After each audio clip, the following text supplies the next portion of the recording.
지혜와 훈계, 이런 정직히 우리가 행할 것을 가르치는 그런 책이라고 그랬습니다. 이 지혜를 얻는 그 채널이 바로 부모님으로부터고, 또 버리게 하는 채널이 그 악한 자라. 그래서 우리가 지혜를 버리지 말고 기회 있을 때 빨리 돌아와라. 그것이 1장의 말씀이라면 2장에서는 이제 우리가 참 지혜를 어떻게 얻겠는가, 그것은 바로 주어진 계명에 순종하는 것인데, 이때는 우리가 은을 찾듯 보배를 찾듯 열심히 추구해서 그 결과 우리가 선한 길을 깨닫고 기쁨을 얻고 또 보호함을 받으며 선한 길로 이제 행하기 시작한다고 그래서 선한 것을 행하기 시작하고, 그래서 승리한다고 그랬습니다. 그래서 우리가 지혜에 대해서 주로 그렇게 얘기하고, 3장에서는 지혜가 주는 그런 유익들, 그것의 가치, 그것은 은이나 금이나 진주와 비교할 수 없는 거라고 그랬고, 그렇게 해서 그 지혜를 얻었을 때 그 사람의 삶은 이웃과 잘 지낸다고 그랬어요. 다른 사람을 잘 배려하고 할 수 있거든 어떻게든지 도울 궁리를 한다. 이게 지혜로운 자의 모습인 것입니다. 그리고 그렇기 때문에 이 계속해서 이 성경에서 4장에서는 이제 그 아들에게 네가 지혜의 마음을 두라, 지혜의 길을 가도록 하고 악을 멀리해라. 나도 아버지한테 배웠고 너도 이제는 말씀에 따라 살아야 된다. 그리고 이제 5장, 오늘 우리가 5장을 볼 텐데, 5장은 이제 그러한 이 지혜에 대해서 너희가 악한 것을 버리고 지혜를 쫓아라, 그렇게 계속 가르치고 실제적으로 이제 어떻게 우리는 악을 멀리할 수 있는가, 그에 대한 얘기를, 그에 대한 말씀을 우리에게 보여주는 것입니다. 그래서 5장에 이제 너 지혜를 붙잡아서 너 근신해라 그러면서 음녀에 대한 얘기가 나와요. 하나의 예로서, 대표적 예로서 음녀의 입술은 꿀을 떨어뜨리며 그의 입은 기름보다 미끄럽다. 그 특성이 뭐냐면 처음에는 굉장히 달콤하다는 거예요. 굉장히 아첨하고 위선하고 거짓되고 굉장히 달콤한데, 나중에는 아주 쑥같이 쓰고 두 날 가진 칼이라는 것입니다. 사람이 확 완전히 돌변하는 거예요. 그래서 처음에는 그렇게 꿀을 떨어뜨렸는데 나중에 보니까 완전히 두 날 가진 칼같이 날카롭다는 것입니다. 그리고 그 발은 사지로 내려가며 그의 걸음은 수월로, 바로 그가 이 수월, 이 음부로 나아가는 바로 그런 자였어요. 그렇기 때문에 그의 생명은 평탄한 길을 찾지 못하고 생명의 길도 모르고 자기 든든한 것도, 든든지 못한 것도 알지 못한다는 것입니다. 그렇기 때문에 너는 이러한 음료로부터 너는 피해라, 멀리해라. 내 말을 잘 듣고 그 음료를 피해야 된다. 만약에 네가 그렇지 않다면 너는 이제는 9절에 보면 생에 부여된 너의 그러한 존영이, 내 수완이 잔인한 자에게 빼앗기고 내 재물로 타인이 충족하며 외인의 집에 내 수고한 것이 있고, 또 내가 나중에 결국 11절부터 14절까지 후회한다. 내가 왜 이렇게 살았을까? 어째서 내가 음료를 쫓아갔을까? 자기의 존영과 에너지와 힘을 다 잃게 되고, 여기서 수완을 빼앗긴다는 9절의 말은 세월을 허송하고 말이죠. 허송세월하고 재물과 수원 거 다 뺏겨놓고서 그때 후회한단 말이야. 내가 이거 왜 그랬을까? 그때 탄식하면서 왜 내가 그때 그 아비의 말을, 왜 내가 그때 선생의 말을 내가 왜 잘 기울이지 아니했던가. 그래서 너가 많은 무리들 모인 중에서 큰 악에 빠지게 되었노라. 아주 회중 앞에서 수치나 죽음을 당하게 됐다는 것입니다. 그렇기 때문에 우리가 여기서 지금 얘기하는 것은 이러한 음녀의 길이 있다는 거예요. 우리를 망가뜨리는 길이 있다는, 음녀로 대표되는 어떤 죄악의 길, 그러한 것을 아주, 그거는 우리를 갖다가 아주 꿀을 떨어뜨리며 기름보다 미끄럽지만 나중에 우리를 망하게 하는 그것, 우리가 그것과 싸우는 방법은 그 피하는 것입니다. 피하는 것. 그래서 8절에 있는 것처럼 내 길을 그에게 멀리하라. 그의 집 문에도 가까이 가지 말라. 우리 지난번 4장 3장 계속 나오죠. 지나가지도 말고 그 집 문에도 가까이 가지 말라. 피하느냐 못 피하냐의 싸움인 것입니다. 음료에 빠지면 반드시 후회될 날이 온다는 거예요. 그때는 이미 다 소비되었기 때문에 기회가 없다는 거죠. 삼손이 이미 눈을 뽑혔다는 것이죠. 이제 붙잡혀서 눈이 뽑힌 건 마찬가지. 이 음녀의 무서운 점은 무엇입니까? 바로 그 3절에 있는 것처럼 달다라는 거예요. 처음에는 달아요. 특별히 여기서 이제 음녀 대표적인 예인데 이것은 바로 이제 결혼한 사람들에게 해당되겠죠. 결혼할 경우 제가 늘 얘기하죠. 결혼하기 전까지 그런 감정은 결혼 후 3개월 지나면 다 끝나는 거라고 그랬어요. 좋아하던 감정이 다 끝났을 때 그렇게 열렬하게 좋아했던 그 여자, 음녀의 그러한 좋지 않은 여자에게 결국은 3개월 뒤에 그때부터 남은 50년은 고생한다는 거예요. 그때는 또 이 남자들은 마찬가지. 남자들이 결혼을 하고서 3개월 정도 지나면 이제 자매에 대해서도 별로 그렇게 호기심이며 좋아하던 감정들이 다 식어버려요. 그럴 때 우리 인간은 다른 자매를 쳐다본다는 거예요. 형제들이 그 모양입니다. 그래서 여러분 신실한 형제 만나야 되는 거예요. 원래 그러는 거예요. 아마 이제 여러분들이 아직 결혼 안 해봐서 모르겠지만은요, 남자들은 다 도둑놈들이에요. 그래서 그가 결혼하기 전까지 뭐 그렇지만 3개월 지난 다음에 이 여성에 대해서 흥미를 잃게 되었을 때 다른 자매에게 눈을 돌릴 수 있다는 거예요.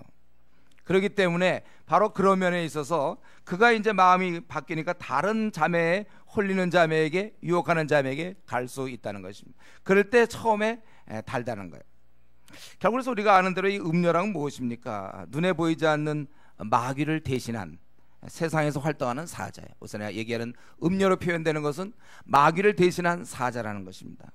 그래서 음녀는 풀려져 있는 맹수에 물리는 자마다 죽는다는 것입니다. 그래서 이 잠언에서의 방법은 15절부터 20절까지 아내를, 그걸 이길 수 있는 유일한 방법이, 지금 형제 예를 들었는데 자매 예를 똑같은 거예요. 그러니까 유일한 방법이 바로 이 아내를 사랑하는 것입니다.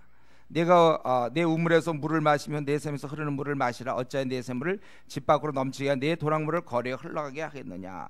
그 물이 내게만 있고 타인과 더불어 그것을 나누지 말라. 이 오직 아내만 취하라는 것입니다. 집 밖에 넘치지 말라. 남편이 불신실해서 아내가 난잡해질 수 있다는 거예요.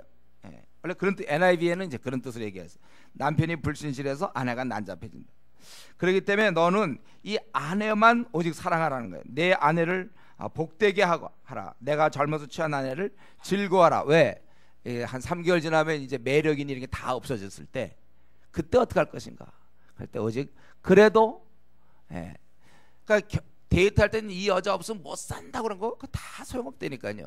3개월 뒤 그럴 때 이제 진실한 사람은 이 아내를 즐거워한다는 거예요. 내 생으로 복되게 하라. 내가 젊어서 취한 아내를 즐거워하라. 그래서 우리 뭐 안 믿는 사람과 결혼하고 그 사람을 뭐 전도하면 되죠. 만약에 그게 그 형제가 혹은 그 자매가 데이트할 때 그 마음만 있다면 얼마든지 전도할 수 있어요. 결혼 후에 바뀐다니까 그게. 그래서 안 되는 거예요. 불신자라 결혼하거나. 그래서 그는 뭐라고 그랬습니까? 그는 사랑스러운 암사슴 같고 아름다운 암누루 같아. 너는 그의 품을 항상 좋게 여기며 그의 사랑을 항상 연모하라. 내 아들 어찌하여 음녀를 연모하겠으며 어찌하여 이방 계집의 가슴을 안겠느냐. 이렇게 얘기했어요. 사랑의 대상은 아내여야 되지 달콤한 여인이 되어서는 안 된다는 거예요. 그녀를 복되게 하고 자신은 즐거워하고 사랑하며 만족해야 된다는 것입니다. 이게 바로 우리가 음녀를 피하는 길이에요. 가정에서 부부가 관계가 참 좋아야 됩니다. 부부 사이가 안 좋을 때 이런 위기가 찾아와요. 이제 부부 사이가 식었을 때 형제가 다른 자매를 생각하게 되고 자매가 다른 형제를 생각할 수 있다는 것입니다. 그렇기 때문에 우리가 이 문제를 해결할 수 있는 건 아내를 사랑할 때 이걸 이길 수 있다는 거예요. 그러니까 이 아내는 이 풀려져 있는 맹수와 싸울 수 있는 하나님의 또 사자예요. 그러니까 이 음녀는 마귀를 대신한 풀려져 있는 사자라면, 그래서 막 산기자를 찾는다면 이 남자를 보호하는 것은 이 풀려져 있는 사자와 싸울 수 있는 것은 바로 아내라는 것이죠. 아내가 싸워줄 수 있어요. 그러니까 이 아내를 사모하고 그 품을 항상 족하게 하게 된다는 것입니다. 우리는 여기서 다시 한번 깨달을 것은 세상에는 음녀도 있고 아내도 있다는 거예요. 둘 다 막강한 사자예요. 아내가 아내의 힘을 빌어야 돼요. 우리 형제들은 역으로도 마찬가지입니다. 남편의 힘을 빌어야 되는 거예요. 똑같아요. 그것은 우리의 사랑이 식어질 때 3개월 뒤 그때 어떻게 할 것인가. 신실한 형제, 신실한 자매가 그래서 중요한 것입니다. 결론적으로 얘기하기를 대저 사람의 길은 여호와 눈앞에 있나니 그가 모든 길을, 여기서 평탄하게 사실 이 여러 가지 해석이 가능한데 우선 일반적으로 그 헤아린다 그런 뜻이에요. 모든 길을 그분이 다 보시기 때문에 헤아리기 때문에, 그래서 결국은 악인은 자기 악에 걸리고 그 죄의 줄에 매게 되는 것이고, 그는 훈계를 받지 아니하므로 죽겠고 심히 미련함으로 말미암아 혼미케 되는 것이다. 우리는 오늘 이 말씀, 우리의 모든 길은 하나님 앞에 놓여져 있다는 것입니다. 그래서 악인은 결국 파멸당할 수밖에 없어. 아무리 속여보고 그가 아무리 그렇게 해봐야 그런 파멸일 수밖에 없다는 것입니다. 그는 어리석어서 그런 음료와 동행하다가 은밀하게 자기는 하기 때문에 괜찮을 거라고 생각하죠. 다 드러납니다. 그래서 그건 결국은 파멸이고, 우리 여기서 악인의 특징 중에 하나가 바로 그거예요. 23절에 있는 것처럼 훈계를 받지 않는다는 거예요. 다른 말로 하면 참 미련하다는 것입니다. 그렇기 때문에 저와 여러분은 이 훈계를 잘 받아들여야 돼요. 우리는 이 훈계를 고집피면 안 되고, 우리가 옳은 것에 대한 훈계를 잘 받아들이고 지혜를 마음에 담아서 우리가 근신해야 되는 것입니다. 자, 그러면 이제 오늘 5장을 마쳐야 되는데, 그럼 목사님 오늘은 그러면 결혼한 사람만을 위해서 하신 말씀입니까? 그거 아니죠. 이거 항상 성경은 모든 자에게 주어진 거예요. 오늘 이제 본문의 대표적인 인간이 그렇게 바뀌는 것 중에 대표적인 거, 그렇게 뭐 당신 없이 못 살아 그렇게 하더니 결혼하고서 또 다른 여자에게 관심을 두고 있는 이 형편없는 남성, 혹은 형편없는 여성이 될 수 있겠죠. 이것은 하나의 예를 들었단 말이에요. 이때 중요한 것은 왜 그가 옳은 길을 따라가지 않는가? 달콤함 때문에. 달콤함이 사람을 죽이는 거예요. 달콤함. 그래서 우리 보면은 간음을 예로 들었지만 도박도 마찬가지예요. 도박 그거 할 동안에 그 순간이 굉장히 즐겁거든요. 나중에 후회하죠. 다 잃은 다음에 거기 카지노 근처에서 방황하는 거 많은 사람이 있어요. 또 이런 도벽도 마찬가지거든요. 그거만 집으면 자기가 될 것 같아서 그 순간적인 그 욕심을 못 참아서. 마약도 마찬가지예요. 그거를 그 유혹을 못 끊는단 말이에요. 세상의 쾌락도 마찬가지고. 그 뇌물을 줄 때 그거 한번 받으면 탁 되니까 그걸 옳지 않은 거라고 생각하면서 이렇게.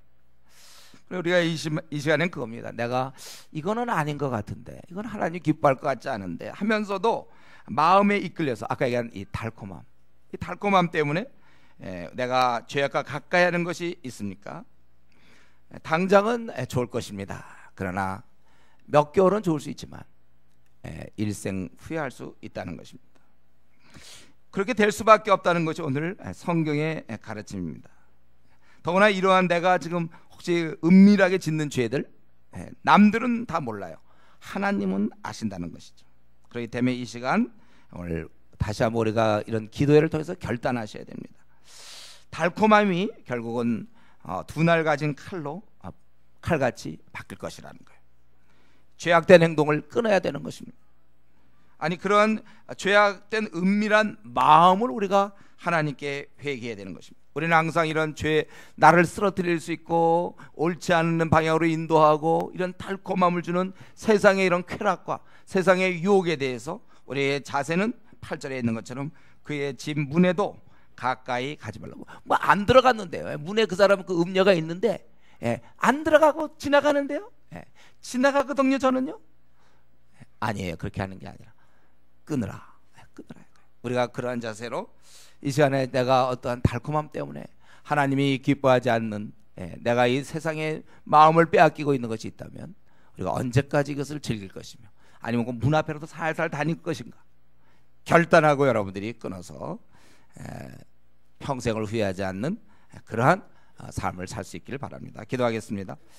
자비하신 하나님, 우리가 이 나그네 길에서는 음료도 있고 아내도 있는데 아버지, 우리가 정당하게 옳은 대로 하나님 기뻐하시는 길을 우리가 선택할 수 있게 해주시며 이 달콤함과 싸우게 해 주시옵소서. 이 달콤함이 우리를 힘들게 하고 우리의 마음을 사로잡는데 아버지 하나님이시여, 당장의 달콤함보다는 나중의 달콤함을 생각하게 해주시고 나중에 그 복됨을 생각하여 현재는 힘들고 지친다 할지라도 이것을 끊게 하여 주시며 그 집문 앞에라도 가까이 가지 않을 그러할 정신을 저희들에게 허락하여 주시옵소서. 오늘도 우리가 주의 은혜를 사모하여 모였습니다. 이 시간 우리 기도할 때 우리의 깊은 죄들을 회개하게 하시고 결단하게 하여 주시며 우리의 또 오랫동안 기도하였던 이 기도 제목 이번 기회에 아버지 응답받을 수 있기를 원합니다. 시간은 자꾸 가는데 우리가 뜻을 정하여 40일 기도하기로 했사오니 아버지 하나님의 속히 우리의 기도를 응답해 주시옵소서. 신앙의 자유 주셔서 이렇게 모이고 기도하게 하시니 감사하고, 성령님 우리에게 정말 기도의 영을 부어주셔서 깊이 한번 들어가게 하시고 이전에 경험하지 못했던 새로운 세계에 우리가 발을 디디게 하여 주시옵소서. 감사하며 예수님의 이름으로 기도드리옵나이다. 아멘.